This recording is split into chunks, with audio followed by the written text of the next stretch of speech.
Hello मेरे नौनिहालों, Arihant publications में आप सभी का मैं स्वागत करती हूं। और हम आइए इस क्वेश्चन के सॉल्यूशन की तरफ चलते हैं, इस क्वेश्चन के सॉल्यूशन को समझते हैं। क्वेश्चन क्या है बच्चों? Show the image formation by a convex mirror by ray diagram when the object is at infinity and in between pole of the mirror and infinity.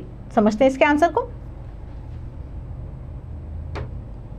तो आंसर है बेटे, यहां पर तो पोजीशन लिखी हुई है, जैसे एट इंफिनिटी आपको पूछा था और बिटवीन इंफिनिटी एंड पोल पूछा हुआ था।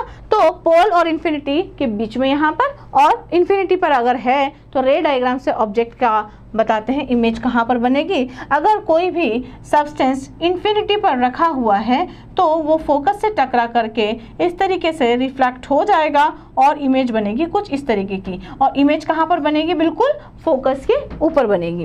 और जब इंफिनिटी और पोल के बीच में अगर कोई सब्सटेंस रखा हुआ है, जैसे इंफिनिटी और पोल के बीच में अगर कोई सब्सटेंस रखा हुआ है, जैसे बी पॉइंट पर रखा हुआ है, तो यहाँ से रेज जाएंगी और सी पॉइंट पर टकरा करके रिफ्लेक्ट हो जाएंगी। तो इमेज का फॉर्मेशन जो है इस तरीके से यहाँ पे हो जाएगा।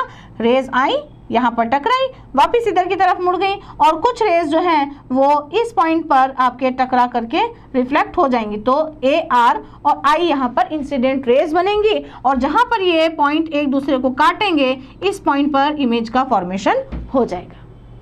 तो होप आप सभी बच्चों को इस क्वेश्चन का आंसर समझ में आया होगा। Thank you.